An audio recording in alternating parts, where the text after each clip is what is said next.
Welcome to Through a Veteran's Eye. I'm Fred Schindler, your host for today's segment. This segment will continue again the focus of the veterans of the Vietnam War era, their families, and the communities that fought for and supported this great nation during a very turbulent time of our history.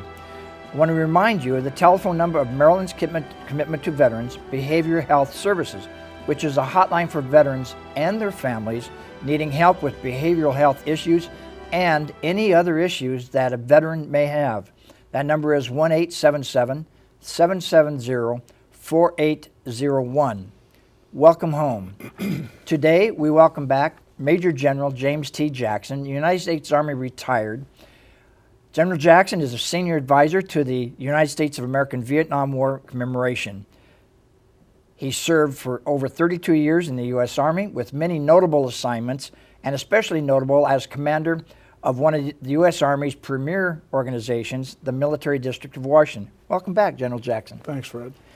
And thanks again for coming back to Washington County and up from the Washington, D.C. area, sir. Our focus today is how we as a community can participate in this opportunity to welcome home our Vietnam veterans. We will discuss the commemorative partnership program of the commemoration.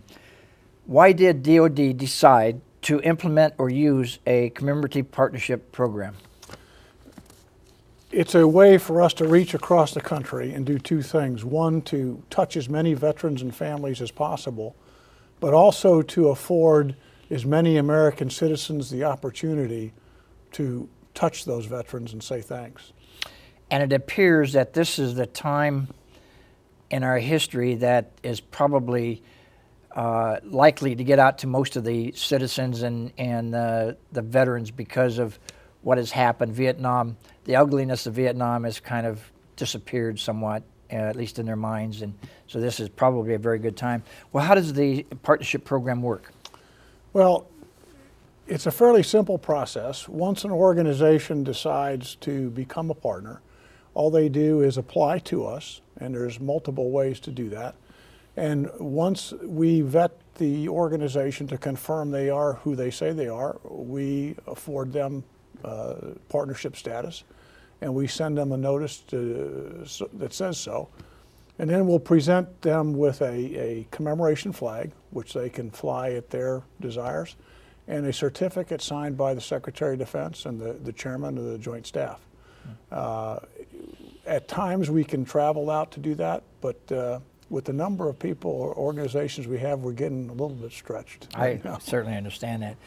Well, in 2013, a year plus into the program, how effective has this been?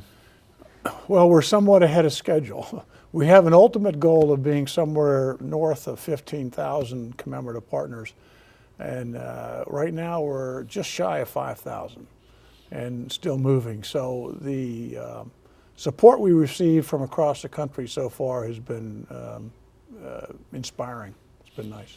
Well, and part of the program, and maybe you're going to cover this a little later, and I don't mean to jump it too much, but is to have an event or have events for recognition. Can you explain a little bit about that? Most of the organizations who become commemorative partners are already doing something for veterans several times a year, most notably Memorial Day and Veterans Day. What we asked them to do is primarily during the period of 2015, 2017, is make a concerted effort to raise the awareness and to recognize the Vietnam veteran. We're not trying to take or to apply too much emphasis on just one veteran group, but this is the 50th anniversary of the Vietnam War, and so it's right to recognize them during this time period. Well, I think from my personal perspective, that leads right into the next, I think, one of the most important questions. Who is eligible to be a commemorative partner? Almost any organization can. We've got 9 states, Maryland being one of them, who have committed to this.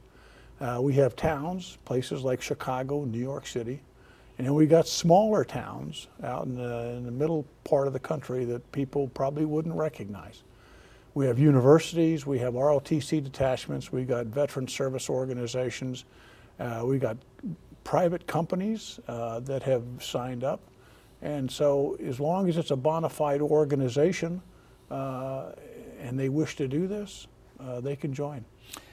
So then the city of Hagerstown and Washington County are eligible to be partners? We're standing by for their application. Okay, did you hear that, folks? We need to get going on this.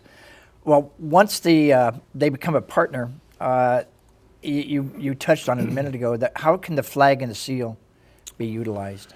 Well, it's not too difficult. All we ask is that wherever it's displayed, either one of them, they do so in a dignified and careful way so as to bring the right respect that should be afforded that event.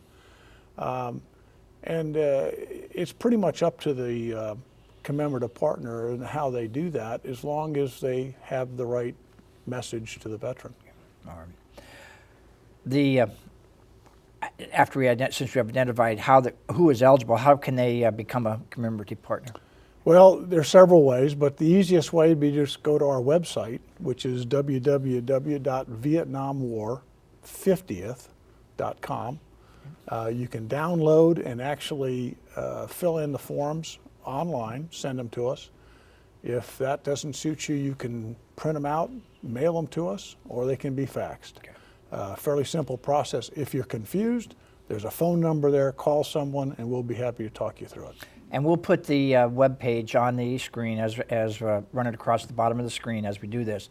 Again, that's www.vietnamwar50th.com, and we will run that. The 1-800 number is 1-877-387-9951. We'll also run that. Well, this is really great. In our talking, I understand you're heading to Wisconsin tomorrow. Yeah, for the same purpose as you're doing now. It's one of the smaller organizations, but it's an important one, and we made a decision to send a couple people up there, and I'll head up that two-man team and go up and say thanks to that group. And what's notable is we remind the groups that they are now challenged to find ways to recognize the Vietnam veteran. Very good.